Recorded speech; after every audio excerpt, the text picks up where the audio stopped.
to the Fantasy Footballers Podcast with your hosts, Andy Holloway, Jason Moore, and Mike Wright.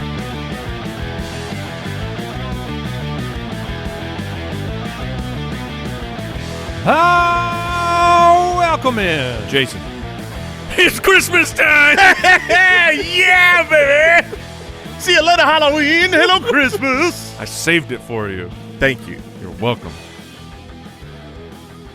My tree's up. Nice. No, it's not. Oh, yeah, it is. No, it's not. Oh, yes, it is. Andy, is Halloween over? Halloween's over. Then Christmas trees be up. Are you on that boat? I broke out all my Christmas vinyls, Nice. which to be fair is one. Your Took them all Christmas out. Vinyl. Which one? Michael Bublé. It's a nice Okay. red colored Yeah. vinyl. Put that on in the house, listening to Christmas tunes. Of course, it's Christmas time.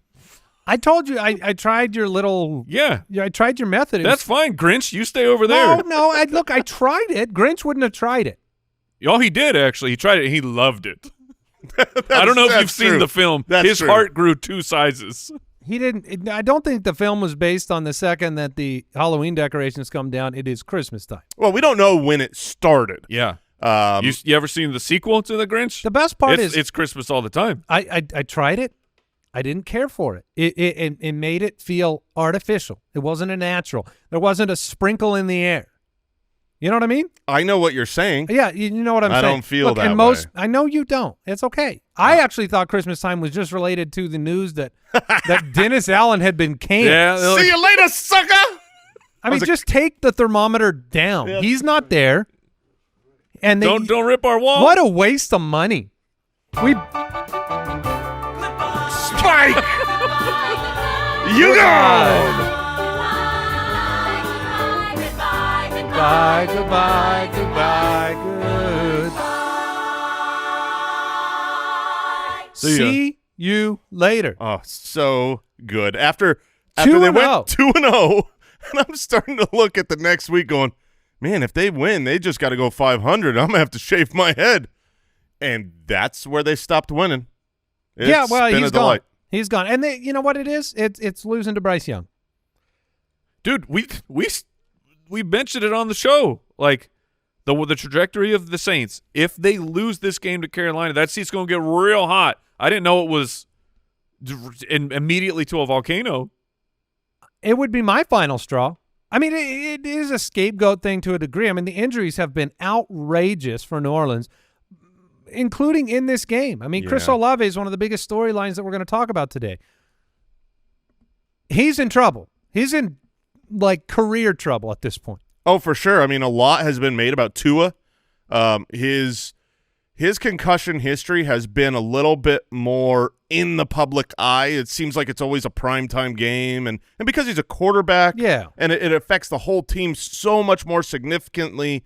But there are some significant parallels in the just severity and amount of concussions now, even dating back to college, that Chris Olave has had to deal with. So it's I mean, we expect IR for Olave. I don't think he will play football this season. Oh, I hope that is. I don't even know what I hope Yeah, for. This is one of those things where it's like I want to be healthy playing football. He was in the locker room after the game. That was the good news. Yes. Discharged from the hospital, in the locker room, wanted to be around for the firing, I guess. And I heard there's going to be a party here. but No. I mean, the Saints, look, here's what we know. They're going to have a high pick. They need a quarterback. My DraftKings team was erased the moment that play happened. Yeah. Dude, that was such a bummer. But at the same time, you can look at the situation for Dennis Allen and say, well, you've lost now your top 3 pass catchers. It's just kind of it's just spiraled. Ever since we hung the thermometer on the wall, ever since your remaining hair has been threatened. Have you thought about a celebration shave? I have thought of. I mean, I did the I did Yeah, shave the sides, so I'm. You're almost there. It was like an honorary for you, Dennis Allen. He wanted to show it, but not that much. Yeah, I don't have that much to show. So we have a lot to get to. We've got more news. We'll give you the latest on Olave and some of the other big breaking news of the weekend, including injury reports. We all know tomorrow's a big day. Trade deadline. Oh, Yes. yeah. Yep. Trade deadline. Fantasy Huge football. day for our country because the NFL trade deadline is here. Buyers and sellers. We'll see what happens. Cardinals, get yourself a pass rush. You mean divisional leaders, the Cardinals? Let's go over to. Oh, yeah. Let's check in on the Falcons' health. How you doing down there? Came to work. Congrats, guys. Thank you. Hey. Thank Beating you. the What a Bears bit. handily. I can hand it to you. Yeah. Your voice getting deeper there? It's just It's a little raspy today. Yeah. Okay. What was going on last night? Barry Yeah. White over here. Yeah. About 6 packs? Yeah. He's Goodness gracious. he smokes in the bathroom. All right.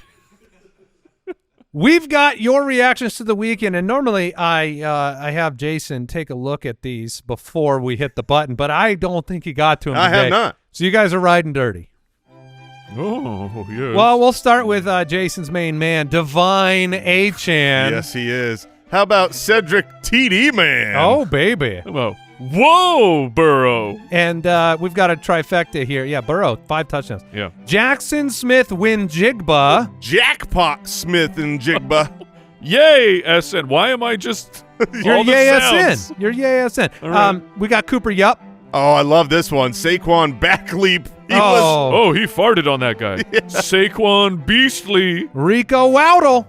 Mike Weesticky. And Mike, you get this one. Lamar's powers bring Zay flowers. Yes, and Very the nice. weekend, I'll Okay. tell you, it wasn't like last week. It was a lot more negative than it was positive. And we always begin each week with Starvin Harrison Jr. Yeah, Marvin Embarrasson Jr. Or Kyle Pitts of Despair. or Pitts Creek. How about Punch and Nakua?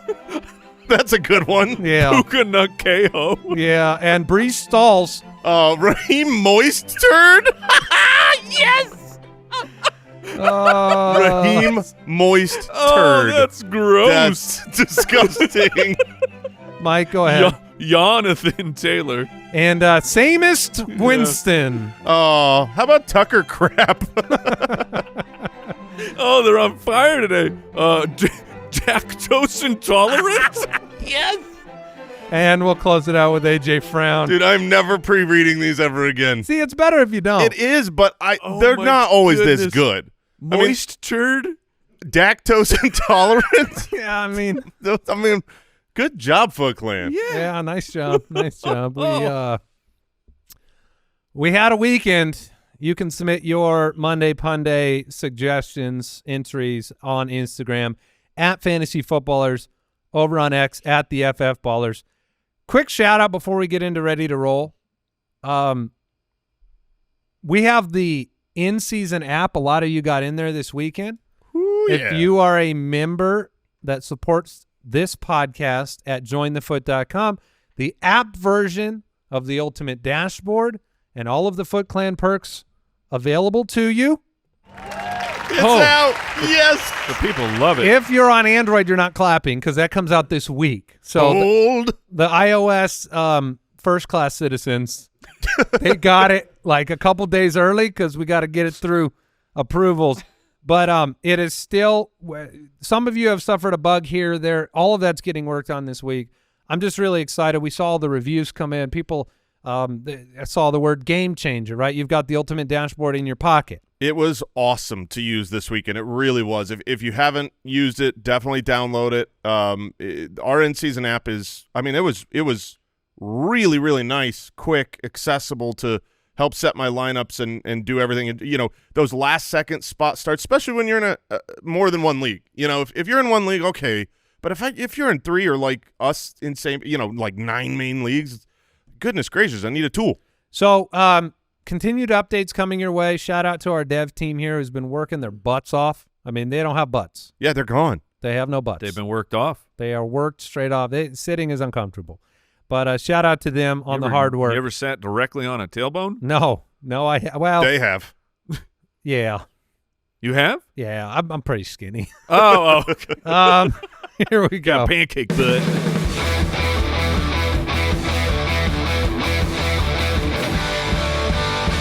Welcome to Ready to Roll, presented by Nissan. I'm gonna be honest. I have been jealous of the badonkadonk. When I get into a place where I need to sit on a metal bleacher. Uh-huh. You know what I mean? Oh, yeah. I bet you're. I bring my someone, pads with me. Yes, sir, I do. Got to get on that squat machine, man. I bring my pads with me. It was the squats that did it for you? Oh, sure. Sure Well, it was. it's squats for you. It's like Burgers for me. standing. No. I mean, you're really taking away a good thread of jokes from the show with your good health of I know. recent history, I which know. It's really stupid. well, not for your long term, Not for your living. long-term health, But, yeah. but yeah. for the show's long-term health, yeah. I hit the button already. I Yeah, almost, you did. I We're almost here. did it again. All right, ready to roll. We're always taking a look at some analytics on this segment every Monday, something we're reflecting on, we want to bring to light. We got the Red Zone report inside of the Foot Clan tools, and so we wanted to dive in, take a look at what teams now at the halfway point are very effective in the red zone thus far. We've got the top 6 teams. I'm curious your opinion on maybe some actionable fantasy advice you can take out of this information. It's trying to find teams that are maybe they're running too hot or too cold, or like Washington, they're running hot, but it could be better. Well, I mean, the truth is these are teams that are effective in terms of capitalizing on touchdowns inside the red zone, inside the 20. And right now, I mean, Baltimore is kind of outrageous. They're sitting at 74% of the time inside the red zone they're scoring a touchdown. They have 29 red zone touchdowns. The league average, by the way, is 56%. So you're sitting nearly 20% higher than the league average. Buffalo has been very effective in the red zone.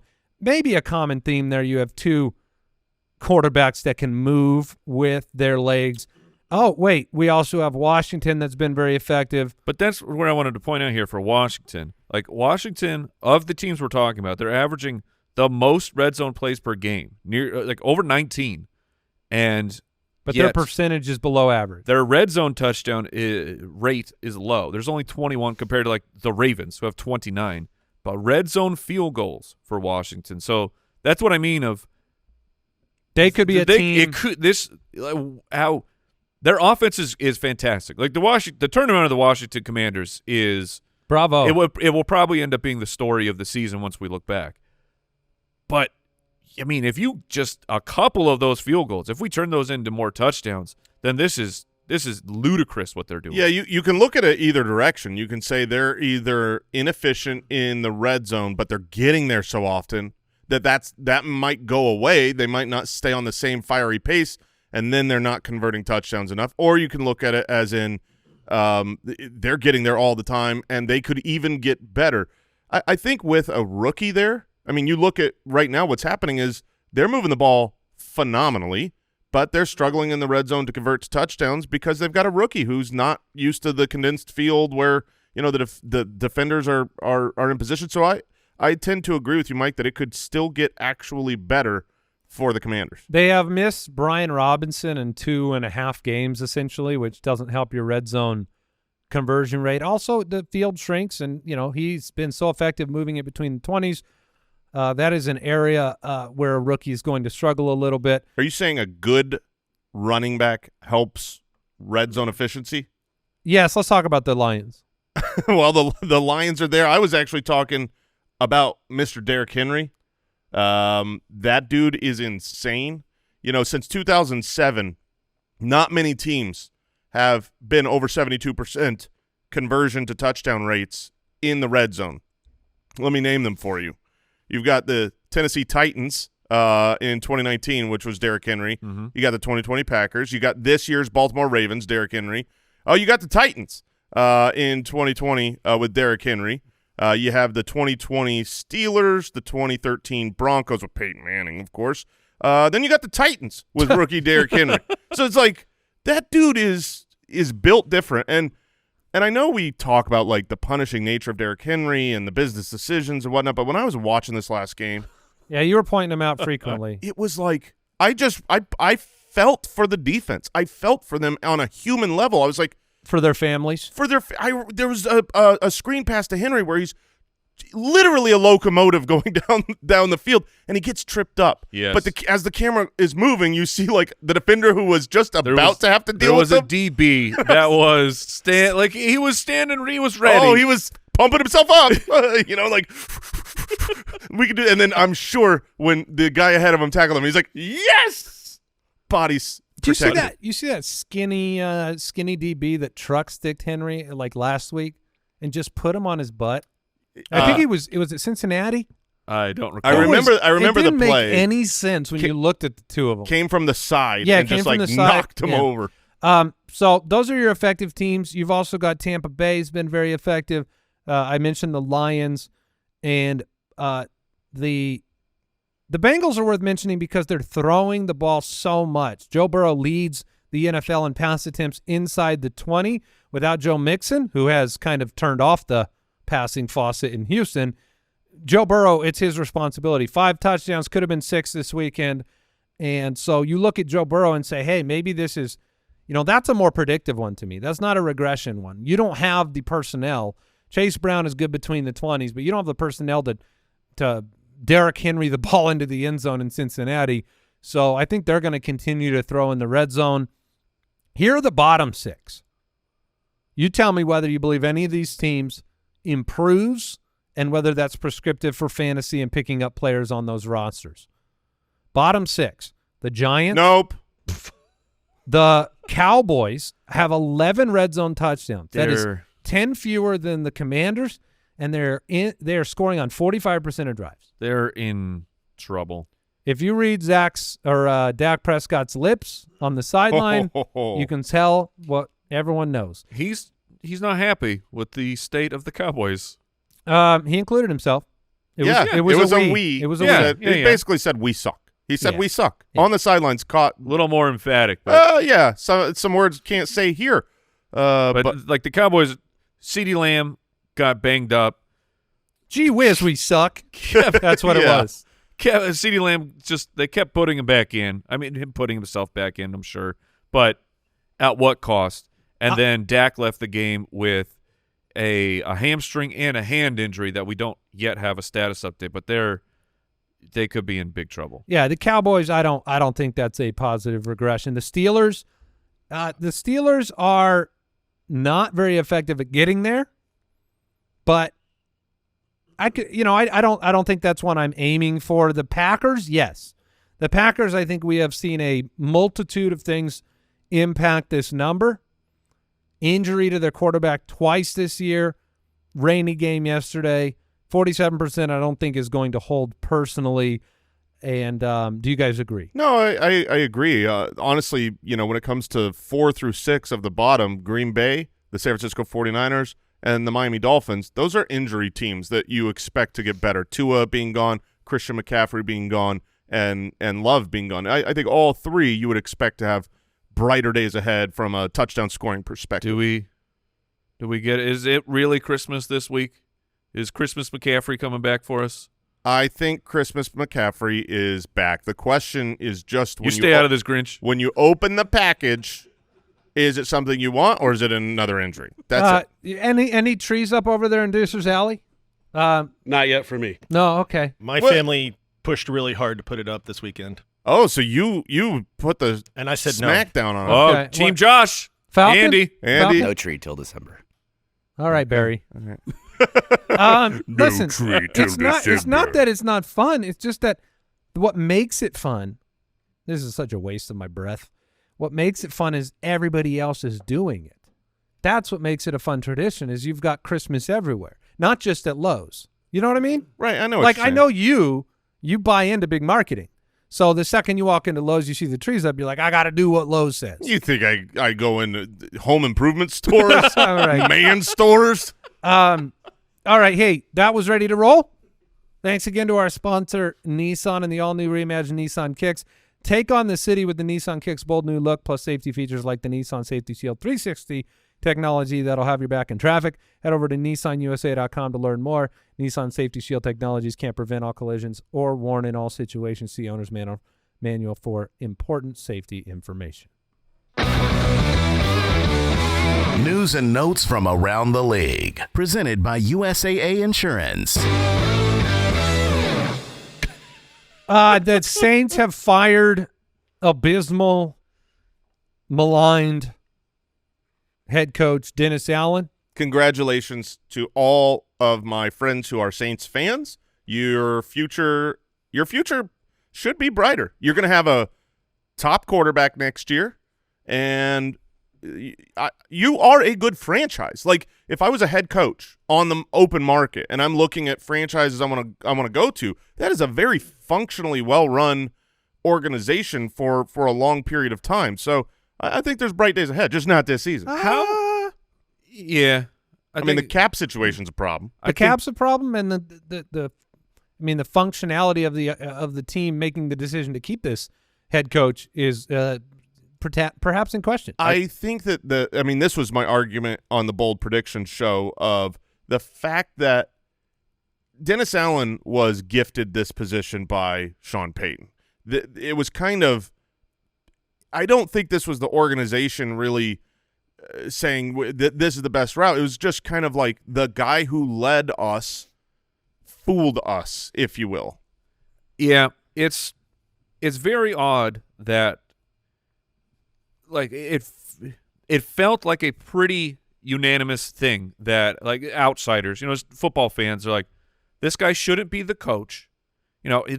Have him be a defensive coordinator somewhere. That's fine, but he should not be the head coach. All of us seem to know this, and even it's just so strange to me that these coaches get in these positions, and we all know it's a bad idea, and it's going to fail, and it's going to set you back. So I think the Saints are a couple years away. Keon Coleman will have tests done on his wrist today. We need to stay tuned for that. Dropped a touchdown that turned into an interception in that game. They ended up winning it anyway. The Raiders fired Luke Getsy, their offensive coordinator. They fired their quarterbacks coach and their offensive line coach as the team takes the next step towards firing their head coach. Yeah, that is true. I think Pierce it's not long. And they don't have the personnel either. I mean, Drake London left early with a hip pointer and an oblique strain. The early stuff that I saw on this was optimistic, so hopefully it's not a big deal, but I don't think we have a ton of details yet. We talked about Olave. He's in the concussion protocol. 5th documented concussion since college, 4th in the NFL, and 2nd because he had one in week 6, which was not long ago. Darius Slayton in concussion protocol. A.J. Brown left early with a knee injury, but as of this morning, Jordan Schultz reporting he's avoided a serious one. That would be excellent news because that looked like a multi-week. Dak Prescott left early with a hand and ham injury. Hamstring. Also, they weren't competitive. And CeeDee Lamb sprained his AC joint. He'll have an MRI on Monday. I put almost nothing into Jerry Jones saying he'll be fine.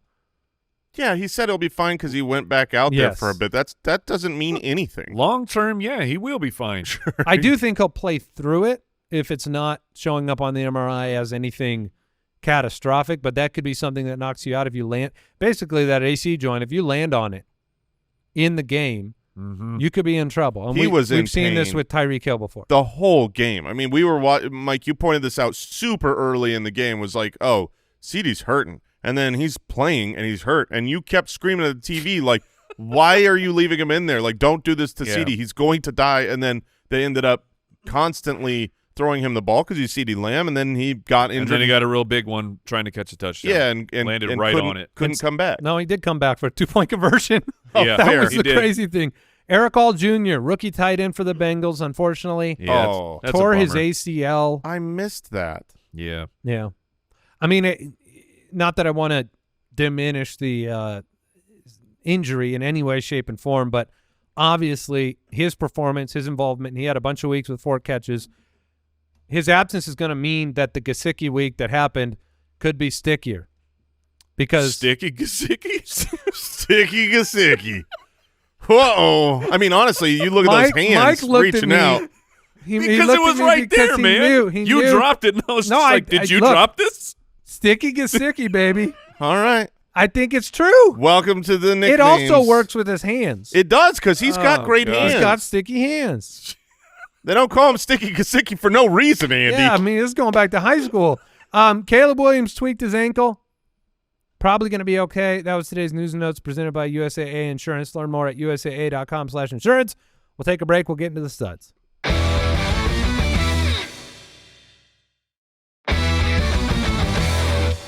I know for a fact that as we come out of that break that Jason's been typing furiously on his keyboard. What's going on? And over I think what he's doing is he's adding Sticky Gesicki to the nickname. Oh, it's added. Dashboard. Yeah, I knew it. Like our website shows the nicknames, and he wasn't going to let that one fly That's by. Sticky Gesicki. That's his. I mean, that's just what people call him. Just Mike's eyes when he knew so quickly.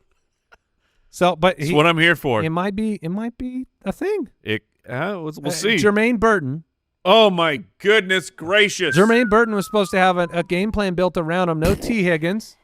Shows up in pajama pants, skips his Saturday walkthrough, doesn't play in the game. Yeah, if you did not hear the drama that unfolded rapidly, T. Higgins was going to be out. We were discussing like what do the Bengals do here at wide receiver? T. Higgins is so necessary here. Like I was casting some shade on I don't think Yoshi Voss is that guy for them. Could it be Jermaine Burton? Apparently, the Bengals were doing something of like, okay, let's get the rookie involved. Rewind just a little bit. Jermaine Burton, electric football player. He fell in the draft specifically because of character concerns. Like we're not sure that this guy has the drive, commitment, the mental makeup to make it in the NFL, which is just like it happens. Unbelievably grueling business for you to be in. This opportunity shows up for him. Apparently, they had a huge game plan where Burton is going to be involved. He's going to be featured. He skips the walkthrough on Saturday. Doesn't call in. Reportedly doesn't call in. Shows up to the game in pajama pants, and then he's a healthy scratch. And it was so frustrating for that to be right there for him. And I mean, someone's got to. We got to get a mentor for this kid. It's all there, but on the path, he will wash out of the league so fast. This is also a team in a situation that is not going to wait for him. They're right. Yeah. They need to win. They need to win now, and they're not just here to baby this draft pick to hopefully get more out of him. I mean, they want more out of him, but they are. It's just like having him be a healthy scratch. It's like we don't have time for this. Yeah, we've got to go win games. They could have dealt with it. They could have said, okay, whatever, we don't care. You're right. And this week specifically could be the difference between them taking a first-day wide receiver. Yeah. I mean, T. Higgins is moving on, and Jermaine Burton could have been the guy. So disappointing. Yeah. Let's get into the studs. This week's Fantasy Stud Muffins. None of the guys I played. I'll tell you that, Jason and I. And what's the opposite of a barn burner? A fart fest. That's what we like to call it. Yeah. I don't know. The opposite of a barn is what? The opposite of a barn? It's a well. Oh, I get. Yeah. No, that's good because you raise a barn and you dig a well. Is it the structure that you need the opposite, or is it? And a well's water, and a barn burner, and it's on fire. Oh, so we had a well water. I was going to know like a barn builder. As opposed to the burner. Oh, because the burner that's what burns it down? Is the opposite need to be the building or the action that's happening? Whatever it is, we're not going to score 100 points, either of our teams. If it was barn burner and barn builder, though, then the good one should be the builder. I don't know that you've ever seen a barn burn down. That's a good time. Anyways, yeah. Collectively, you ever built a barn? Not fun. Not a good time. I've never participated in either of those, Mike. Yeah, Andy and I's team in League of Record, we faced off against each other. I made. Did we? Is that what we did? Trades to, leverage my future to have big, strong assets like Jonathan Taylor.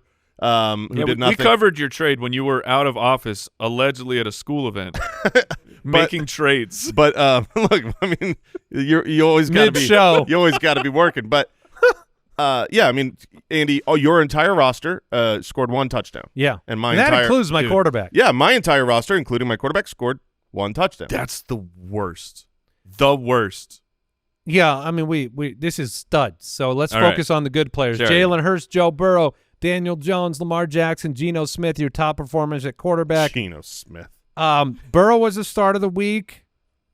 You'll notice the absence of any Colts quarterbacks here. That game went south last night. But Hurts has been on fire. I think he has 12 touchdowns, no interceptions in the last 3 games. Mm-hmm. It's been very good. I don't know how great he will be if he has to miss A.J. Brown for any amount of time, but TBD on that injury. Yeah, every time Brown is out, the numbers have been poor, but this has been a great run. Saquon's moving the offense. Joe Burrow could have had 6 touchdowns. He had 5. They play Baltimore this week. That's always fun. Oh, those games are great. That will be a lot of fun. Joe Burrow's on pace for 38 passing touchdowns. I'm at the point now in the season where it's like, I want to find that guy, that Dak player from last year that's lined up to dominate. And unfortunately for Burrow, like, I don't like the playoff schedule. You got to go on the road to Tennessee, then you got to play Cleveland, Denver. No, you need the phasers if you're looking for the second half Dak. Is that Kirk? That is. Kirk Cousins has a phenomenal schedule down the stretch, playoff weeks. Now, needs Drake London back, obviously. Yes. I mean, the weapons are important, but he's been playing good ball. And I know, he didn't have a lot of fantasy points a couple weeks ago when they dominated, but that was because of the rushing touchdowns. But he has been really good. I mean, 3 touchdowns this week, 4 touchdowns last week.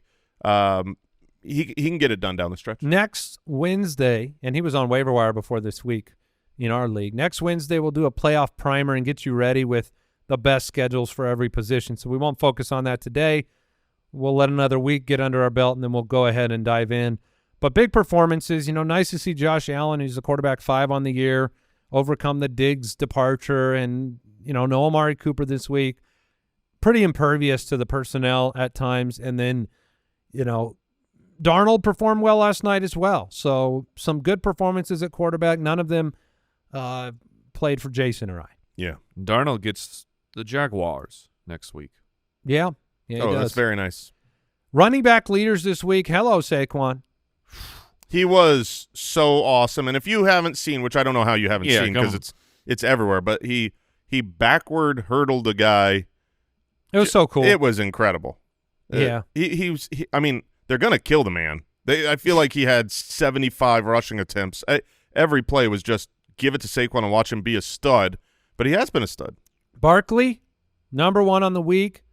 Jason's my guy, Devon Achane, number 2 on the week. 8 catches. Derrick Henry, Alvin Kamara, who will be worked to death the rest of the year, and then Chase Brown. Chase Brown getting it done he got a receiving touchdown for the Bengals. He's been really good since he started getting more work. I mean, you can go back all the way to week 4. You look at his fantasy points scored, and he's only got 1 week since week 4 where he's not double-digit fantasy production and half PPR scoring. So with Moss being injured, he had 100% of the running back rush attempts, and this is a player I think you can somewhat rely on, although Baltimore this week, tough matchup for running backs. I do want to go back to my dude, Devon Achane, just to make sure people know how insane, just to make sure you two know how insane his performances have been in the 4 starts with Tua. Here's his pace, okay? He is on pace through those 4 games for 229 carries and 1,190 rushing yards. That's very solid. He is also on pace for 119 receptions, not targets, 119 receptions with over 1,000 receiving yards and 13 receiving touchdowns. He is averaging 24.3 fantasy points per game and half PPR scoring. It's crazy in full PPR scoring because he's, I mean, like I said, 119 reception pace. That's what you want from your wide receiver ones. It's what you want from Jalen Waddle, and that's why Waddle doesn't exist right now, is because of the incredible involvement in the passing game of both Devon Achane first, and then even the involvement of Johnny Smith in this year's offense. Waddle has disappeared. You lucked into a touchdown with him. And then you unlucked into negative yards on a what are those plays called? With the hook and ladder? Hook and ladder play? Yeah, I mean, you want to waddle away from him right now. This is not – target share-wise, it's Tyreek Hill's number 1 with Tua, and Achane is number 2, over 20%. So, Jason, you went after him. You told people to buy low before the Tua return. We are all just praying Tua stays upright the rest of the year. And Achane. I mean, he fair. carries his own itty-bitty baby boy risks. Mike did not get pushed off of Chuba Hubbard, and it paid off. 15 for 72 and 2 for Chuba Hubbard. Ramondre, 2 more touchdowns. But that's it. That's it for Chuba, everybody. Oh, it's over because yeah, Jonathan that's it. Brooks is coming back. I thought you were saying that's it for Ramondre when Oh, you said Ramondre yes. had 2 Oh. touchdowns, because you're not wrong. That is also true. Ramondre had 2 touchdowns, got all the work. I mean, the utilization has been crazy with him. He's getting all the work for no yards. He has 4 of his games inside the top 10 at the position. 4 of them. Yeah. Over the last 2 weeks, he has 30 We can go here. I'll give you this: 30 weeks. rushing attempts for 64 yards. Yeah, over the last 3 weeks, he is running for 2.2 a carry.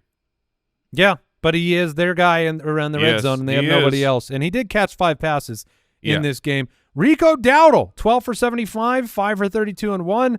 Had a juggling catch that got everybody in the studio all excited. It was very funny. It seemed like first Rico was wide open immediately on the play. For whatever reason, Dak did not unload it. Scrambled around a little bit, made the play difficult. Then the pass was still easy. Rico drops it and turns it into one of the circus catch. It's one of the first catches. They actually credited him with 3 receptions on the play. The question for Rico next week is Philadelphia. That kind of stinks. But Zeke was a healthy scratch because of he was being disciplined as well. I think he's not very happy with his role on the team right now, showing up late to meetings and things. That's what's being reported. But as of right now, Rico has 2 games of 50 or more percent of the snaps for the Cowboys, and in both of those games, he's an RB1. I don't know if they're going to make a move at running back. No, I don't think so. It seems stupid for them to buy, but they've also been doing a lot of stupid stuff this year. Wide receiver perform. Did you want to comment on Dowdle? I think Dowdle will be an okay start almost rest of season. And for I've been as out on Dowdle as I've dowdled him the whole season. But it does appear that he is going to get the opportunity, especially with what happened with Zeke. Now, like you said, the Cowboys have done crazy things all year, so they'll bring Zeke back and make him the starter, and no one will be shocked. But also, Bijan had a great game. I want to point this out, though, on Bijan. I saw J.J. Zacharyson. He pointed this out, and it's fascinating about the running back rush attempts on Bijan this year, and how it's gone back and forth week after week. Have you guys seen this? No. Yeah. So the running back rush attempts, the share of running back rushes that go to Bijan, week 1, 86%. Week 2 is down to 61%. Week 3, up to 70%. Week 4, down to 47%. Week 5, up to 67%. Week 6, down to 45%. Week 7, up to 68%. Week 8, down to 52%. Week 9, up to 76%. Yeah, it's all over the place. I mean, but it's exactly is this like a game plan where it's like to keep him fresh every other week they're going to let him unleash, and then every other week kind of timeshare it? It's just so weird that it's exactly every other week for this long. This is over months. Algier did get into the end zone again in this one. Yeah, he did. Top 5 scorers at wide receiver: JSN with 33.5 points, Zay Flowers, Garrett Wilson, Demarcus Robinson, Quentin Johnston. In fact, the NFL fantasy account pointed out the fact that all 4 first-round wideouts from 2023 scored this week in JSN, Quentin Johnston, Zay Flowers, and Addison. That is the first time they have all scored a touchdown in the same week. Flowers had 2, JSN had 2, Garrett had 2, and Quentin Johnston 4 for 118 and 1. And they were all pretty awesome. Like they all played very well. I don't even know who I want to talk the highest of, but I'm between Quentin Johnston and Zay Flowers was unbelievable out there. He was making a fool of defenders, getting open like crazy, and doing whatever he wanted. Going forward, it's tough in that offense because there's just so many different ways they can score. What is your thought process on JSN specifically moving forward? Because they go into the bye week. DK Metcalf has missed time. They are sitting at the bottom of the division. There have been rumors about DK Metcalf's being traded. I don't know if that'll happen. Obviously, the odds are against that happening, but I do think it's possible. There have been rumors with the Steelers, the Broncos, who are competitive, and some other teams that have more space. Seahawks have to decide whether they are like in right now. Cardinals at 5-4, the rest of the teams at 4-4. So I have a hard... is JSN a player you can go get, or is this performance take him off the table? I believe that, well, you could definitely go get him because I think people are aware there was no DK Metcalf in this game, and so that's obviously going to elevate his target market share, his opportunities, and if you watch the end of the game, this was like a must throw the ball, the clock is running out, we're down, back and forth affair with the Rams. So I think this was situational. He is obviously very talented. He's capable of doing this, but this is not normal or prescriptive of the future unless the trade for DK Metcalf happens. So if you're out there and you really believe Metcalf's going to be traded, you've got about a 24-hour window to capitalize on it and get JSN, but you're not going to have him this week with the bye. I personally don't think Metcalf is traded, so I'm not hot and bothered by JSN here. In fact, I think the player who's maybe the most prescriptive of this 4-pack, as gross as it sounds, might be Quentin Johnston. Quentin Johnston. Oh, he's on waiver wires. That's what I'm saying. He's available to get, and he was looking good before the injury, which we kind of discounted because you just don't have enough. Well, you discount it because those first 4 weeks or whatever it was, they were so high T, and it was. Yeah, it was touchdown only. It wasn't yardage. This is a 100-yard game for him. Like the last month, the team is opening things up for Justin Herbert. I liked Ladd McConkey in this past week.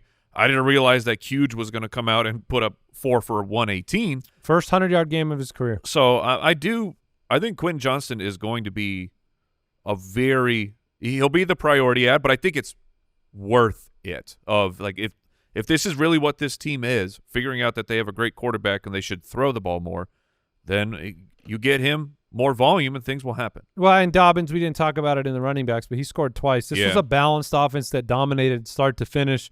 Herbert is so effective, especially in play action, and Quentin Johnston closing in on the total fantasy points he scored last year through only 6 games played.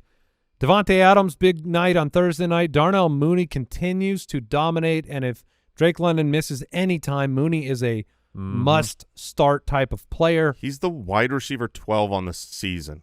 That's crazy. I mean, he has been an important piece to a very good offense. Devontae Smith was doing nothing, then he was doing everything. Yeah, 4 for 87 and a touchdown. We were late in the game, and I was complaining because I've got the Jalen Hurts, Devontae Smith stack, and I'm like, he's 1 for 9. He missed practice the whole week for personal reasons, and we're like, is he just not a part of the game? Okay, there he is. Well, A.J. Brown got knocked out, and then then Devontae had that huge touchdown catch. I'm seeing news that head coach Antonio Pierce, by the way, Raiders head coach, has not decided on a new OC or quarterback. So maybe they'll be the same guy. So that's an empty offense. We're gonna, dude. You can't start Desmond Ridder. That's been proven. That's just science. I'm not. Oh man, they're in a bad situation. Justin Jefferson, 7 for 137. Cedric Tillman, 11 targets, 75 yards and a touchdown going into the bye week. Boss touchdown. I mean, that touchdown was not called a touchdown on the field because it seemed impossible. And then you look at the replay and you're like, whoo. It was also very stinky garbage. Yeah, but I mean, I just care about the capabilities. The capabilities of the wide receiver. Yes. I mean, this is a day 2 draft pick last year who just vanished from the NFL and now is there are no legit better quarterbacks for garbage time than Jameis Winston. That is probably true. And for the first time in the history of this program, I want to talk positively about Cortland Sutton. 10 targets, 7 for 122, threw a touchdown pass. That pass funnel that Baltimore's got going on continues. Sutton has had 2 straight weeks. Suttonly, 18-6.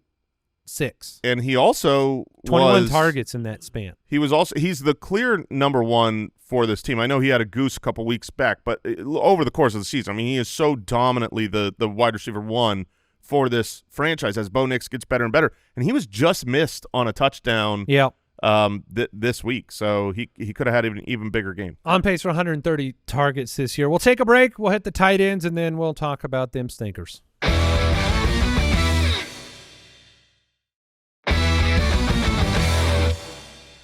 Top 5 tight end scorers of the week. Sticky Gesicki with 24.5 fantasy points.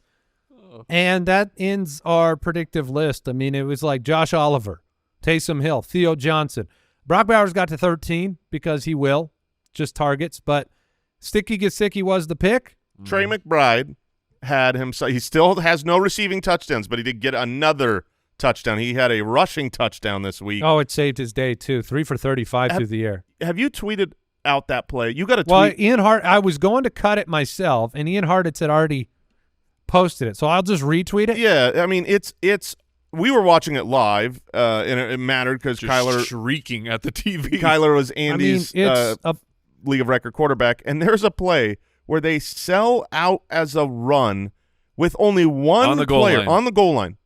They're clearly running the ball, and they leak one player, just one player, to the back of the end zone on a play action. So the play's only designed to go to one guy, and it was Trey McBride. Which is what made it so confusing. And he was when we say wide open, I mean you got to watch this play. The defense didn't know he existed. You know how they print the letters in the end zone of the team name? Right. There was the full letters gap plus a little more yeah, between you could read him. the whole Cardinals. Yeah, he was on the top of the word, and everyone else was on the bottom of the word. And Kyler just didn't throw the ball. Is he have partial blindness? It seemed like he looked right at him. This year, no player has been screenshotted missing wide open players more than Kyler Murray. I don't know if it is.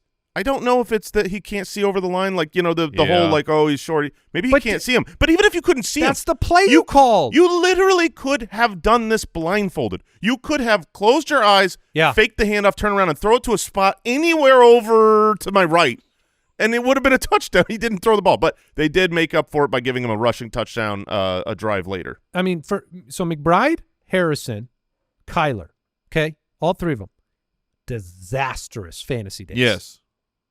Okay, I guess McBride was 3 for 35 with a touchdown. Yeah, I mean, so not disastrous, but to your expectations, 4 targets. My point is that the Cardinals won 29-9. Yeah, their defense gave up dominated. no points in the second half. It's just weird when, like, I saw the COD Kyler criticisms coming out again. They won 29-9. They're leading the NFC West. It's that it was a fantasy production thing. It's that the team is. Like they're finding the identity of the team, and it's James Conner. Well, look, when you're winning like that and your defense is playing like that, I don't think Kyler did a thing wrong outside of that one play in the game because there's nothing you should have had to do that was different. You ran for 150 on the ground. He only attempted 8 passes in the second half. Yeah, because it was just he didn't have to run. But it should tell you something about what can happen here. I have lost 3 times this year because of Kyler Murray. Mm-hmm. Where I've played him. I didn't play him last week against Miami. Has a huge game. Yeah, so he's won a 4 weeks here over 20 points for Kyler. That will really, really help your team win, but the other times are just yeah, you should just push the button because we're already into it. Pooped in his big boy pants. Kyler Murray.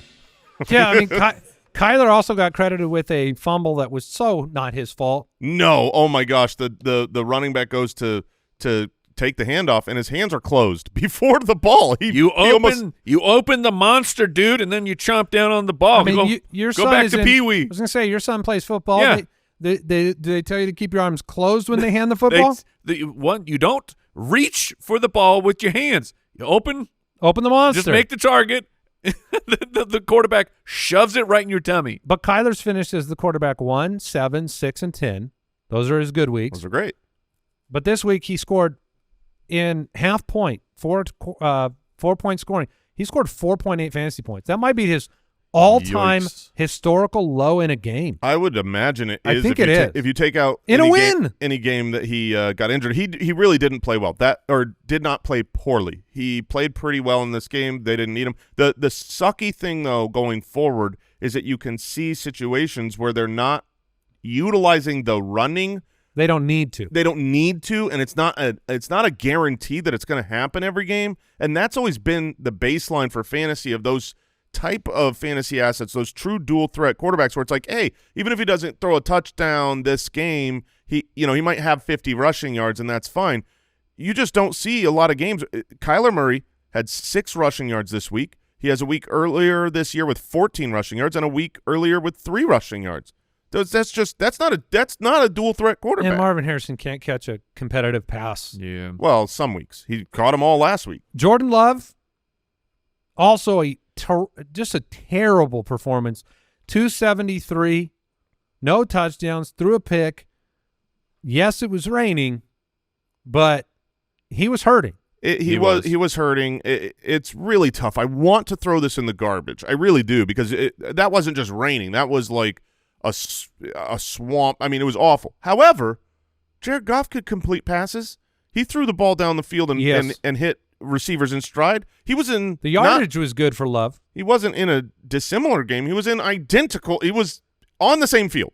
So I think some of it's got to be the injury, some of it's got to be the weather. But the Packers were they had the crap beat out of them, man. Overall game plan, because Goff threw the ball 22 times for 145 yards. That's 6.6 yards per attempt. Like that's not challenging the defense at all. That's just taking little dinks and dunks because Monty and Gibbs were so effective. So Love, maybe you can throw it away, but they go into the bye, you can get healthy, then they play Chicago, San Francisco. Love is right on the edge of that. I definitely want for the rest of the season quarterback for me. Mm-hmm. I don't know it definitively. Yeah, I get it. But he's on the edge of that. But that's where Kyler lives. Kyler lives on the edge of that. There's a lot of quarterbacks right on the edge of like, do I trade this player or do I just write it out? It's really tough with Love because they're going into their bye week. Then they've got Chicago, which is who Kyler just played, who is they're not great against the run. They are awesome against quarterbacks, wide receivers. Their pass defense is great. Then they've got San Francisco. So it's a tough like 3-week stretch. If you're going to go buy Jordan Love, I don't think you're going to want to rely on him to be that dude starting now. I mean, obviously not starting now on a bye week. Jonathan Taylor heads up our duds at the running back position. 13 for 48 on the ground. Just 3 for 11 through the air. 5 targets. Jason, this was not a good start to the I hope Jonathan Taylor's the running back one rest of season. Yeah, that's kind of like the bet I was trying to make. I was really hoping to trade for a superstar that could essentially get 5 targets in the passing game. He's looked great every time we've seen him on the field this year until I trade for him. However, Minnesota's run defense is elite, very difficult to run against them, and they proved it. Buffalo. I think he'll be better next week. Buffalo, New York. Detroit, New England. So the next 3 of the next 4 weeks are plus matchups for running backs. Buffalo, you can run on them. The Jets, you can run on them. New England, you can run on them. Detroit, not so much. What happens if Flacco keeps losing? Oh man, because I don't think this one was a very fair fight, so to speak. I mean, it was tough environment, tough to go in there with the blitz packages that Brian Flores throws your way in Minnesota and get it done, but he clearly didn't get it done. Yeah, it's like a yes and no situation on I don't think when you are the age and the experience that Joe Flacco is that you're allowed to be like, they had some tough blitz packages with a good defense. That's the point. That's why we went to Flacco, so that you can handle those things, and he straight up did not handle those things. He looked atrocious. He threw a really nasty pick on the sideline. Josh Downs had a dud of a game because of it. Yeah, he had several times where he just should have uncorked the ball, was hesitant, and then got sacked. So hugely disappointing. I don't know why he wasn't in the duds, but Joe Flacco was a huge dud. I made the decision last minute in fear of Flacco and the blitz packages to throw the illustrious Kyler Murray into a lineup to score an extra 2 points. Oh, so it was the right decision. Oh, yeah, 6-4. Congratulations. Hey, process and results. Oh, baby. Yeah, I'm getting it done. What do you do with the Jags running backs here? Etienne and Bigsby. Philadelphia, I've been saying this for a few weeks. Their defense is very good.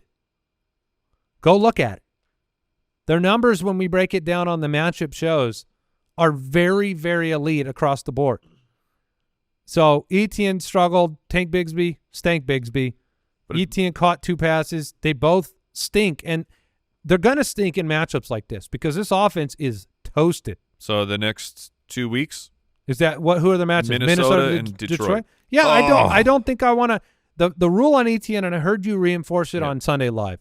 It was show me it on the field before you're going to be in my lineup. Well, he's not going to be in your lineup then because Yeah. he didn't show it on the field. It's He only had also the split, 31%. Yeah, he had 3 rushing attempts.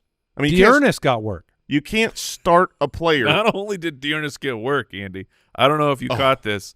The final attempt here for the huge comeback that the Jags were mounting Most important play of the game was a fade type route to Dearness Johnson.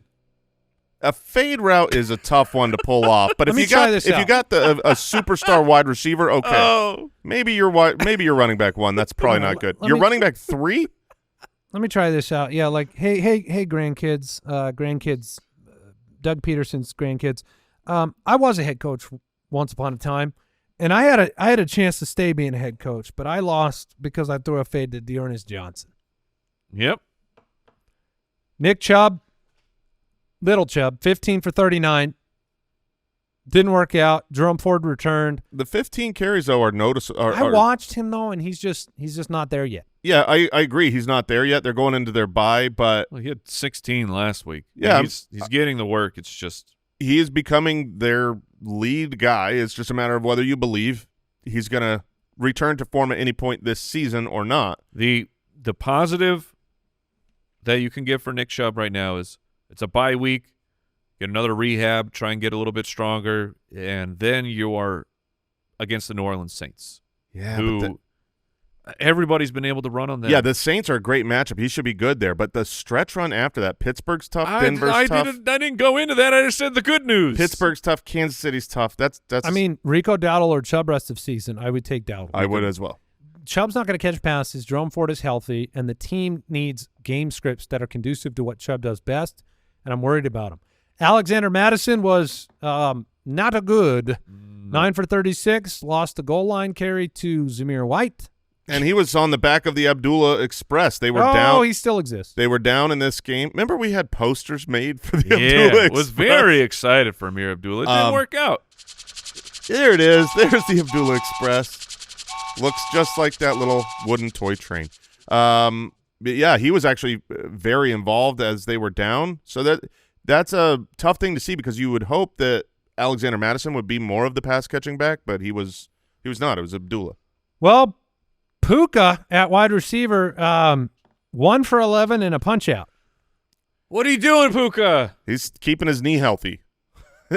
It's really dumb. I don't understand why any player punches a helmet. Ever. Why would you ever punch a guy in the helmet? It also was It's like getting out of a car in a road rage scenario and punching the truck. right, like with your fist. Yeah, punch the window. Oh, show you. You don't hurt the person, you hurt your hand. It was also. I feel You like thought that's- that call was soft, Al? Yes, it's a weak suspension. yeah. It looked like a pretty small, it was so close to a shove. It was like a shove to the helmet more than anything. If his hand was with, open, with a closed fist? yes, but it wasn't. It was soft. It wasn't like a it wasn't an wind up. uppercut, you know? It wasn't a wind. It was like the guy pushes him. He just kind of barely I think hits it him was back. a little soft. It was soft. It was weak. But regardless, you ended up with no Puka in the game, not for injury reasons, but for ejection reasons. And they won anyways. They did. DeMarcus Robinson was great. Yeah, I mean that's Competitive back-to-back catches, games yeah. with double touchdowns, right? Yep. But don't play him because that's the only way you can ruin it. Marvin Harrison, 2 for 34 and a fumble. 5 duds, 4 good games. Do we need to have the conversation about Marvin Harrison being more of a pivotal play in bad matchups where you see the game scripts going sideways? He has to play the Jets and that secondary next week, then goes into the bye week. I don't know. Yeah. I wouldn't be putting in like spot start waiver fodder over him. He No. is, let me read this though. 6 weeks span. Okay? Wide receiver 26, 58, 113, 62. 113 he got hurt. That was 14% of snaps. Just saying. If you get knocked out at the very beginning of the game, I'm not going to hold that against you. It's just that the lows for Harrison are 62, 58, and 74. I throw that game out. You've been happy once in 6 weeks? Yep. That's all I'm saying. Yep. And right now he feels like one of those players that people will start until their season is over, and I'm not sure that there aren't some other names out there that you might, on a certain week, want to get into your lineup. I mean, nobody started JSN over Marvin Harrison this week, but that was a decision you could have made against the Rams, and that's all I'm saying is maybe you should think about it. And I will say that you need to be looking at the matchups a little bit, because if you look, he was good against the Rams when they were beat up. Detroit is a team that you could throw on, not run on. He was good. Washington's defense, they've gotten okay, but they're not a world beater. When he plays San Francisco's a great defense. Green Bay's a great defense. The Chargers have been a good defense. Chicago's a great, I just brought that up, a great pass defense. Those are the duds. So this week against the Jets and Sauce Gardner, I'm not sure he's ready. If the Cardinals could hand it off, we know this. If they could hand it off every play, they would. That's the new offense for them. And how do you beat the Jets? You run the football. So this is not a Marvin week. I would look for, if you've got other good options. I mean, the question is going to come up. It's going to be, because of the week, Quentin Johnson or Marvin Harrison. That will come up. Who does Huge play this week? Unless they're in the bye. They're not in the bye, right? No, they've already had their bye. They play Tennessee, the Titans, who are number 1 against wide receivers. So that won't come up. No. That won't come up. Jalen Waddle, 2 for -4 and a touchdown. Irrelevant. Jalen Waddle was the number 1 player that I saw comments about this weekend across the board. Yes, I know we got into the end zone. It was a 2-yard catch. That's not enough. Not involved in the offense. Do we know what his yardage was? It was a 7-yard. Yeah, we got 2 up, pass complete to Waddle for 12, and then the touchdown was a 7-yarder. So okay. Then he lost 23 yards on the scramble play. His actual line, which still is bad, is 2 for 19 with a touchdown, and he disappeared for the vast majority of the game because the 23 negative yards. And he got hurt and came back. Oh, he pulled out. Yeah, he did. He waddled. I can't believe this guy does it every game. It's a joke that is not a joke at all. We're watching, and I felt bad on this one. Yeah. Because it looked like the way we he thought he got like a broken leg. Yeah, I thought he broke his leg. He had to have broken his leg with how he was acting on the field. And then it was like 2 plays later, he's back out there. It's like, that's at least the 10th time that's happened. At least. At least 10 times. I mean, that's got to be significantly low because he's had to have played 30 or 40 games in his career. And at least half he's gone out injured and came back. I think it's I don't want to. I'm gonna whisper it because I just feel bad about it. Okay. I think it's pain tolerance. You're calling him soft. God, I don't know what to say. I mean, it's hard to play in the NFL. I'm not saying I wouldn't. Yeah. Have you ever been like slide kick cleated? Yes, I have. When we played flag football, it sucks. You get up, you play the next play. I'm sorry. Not by a 380-pound monster. My experience from flag football. We've all been there. from adult. Well, I don't remember you rolling in Peoria, Arizona. I don't remember you rolling around grabbing your leg. Yeah. That's for sure. Michael Pittman was not a thing. 1 for 14. The Colts offense was just. Buy low on Brian Thomas Jr., him coming off the injury playing Philadelphia. Sure. Got the pass funnels of Minnesota and Detroit coming up. Yeah. That's one I would look at. I love that. Keon Coleman should have scored, but just 1 for 21 despite no Amari Cooper and now a wrist injury. That's disappointing. Mm-hmm. DJ Moore, Mike, you said it. You said you wouldn't mess around with it. It looks bad. 9 targets, brother. They are the Bears wide receivers is the craziest situation of all these plus matchups, good players, and no production. And sometimes the team scores points, and I don't know where they go. Hey, guys, we're back in the doldrums at tight end. Sam Laporta, 2 for 28. Njoku, 5 for 29. Mark Andrews, 2 for 26. Hawkinson, 3 for 27. Pitts, 1 for 11. Kincaid, 4 for 32. Kmet, 0 for 0. And Zach Ertz, 1 for 5. That is almost all those players were started this week. Yeah, I mean, that's who you started, which is why Trey McBride had just awesome an outrageously good week. He dominated your competition because your Sticky competition. Gesicki, baby. Sticky Gesicki. I mean, literally, Gesicki was, other than Gesicki and McBride, they were like the only 2 that were recommended that performed. I mean, you got Kelsey tonight and you got Otten tonight. So that top 5 should change because both those guys very capable of entering the top 5 with the very low Josh Oliver bar set. I would assume that Otten will be in the top 5. I think Kelsey will too. We whispered about Taysom Hill, especially I feel like he came up on Sunday Live maybe, but it was with Jamal being out and Kendrick Miller being on IR. It was like, oh, Taysom Hill, this is probably where he scores. All right, tomorrow waivers, big time waivers show, and we have the trade deadline tomorrow. So come and get your mind off of, how the weekend went and life, and come listen to us talk about fake football. We've got our streaming quarterbacks. We got Hungry for More on Wednesday. We got some mailbag questions, and we got a Wheel of Shame this weekend that does it's. I'm not dressing up for the whole episode, people. Send in the car. Send in the car. So Mike will have to, figure out what we're doing for Wheel of Shame. Yeah, we're in the lab right now. Yeah. That'll do it for today's episode. Go get the free app.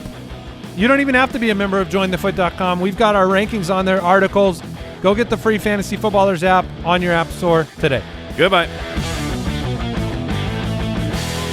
Thank you for listening to another episode of the Fantasy Footballers Podcast. Join our fantasy football community on jointhefoot.com and follow us on Twitter @TheFFBallers.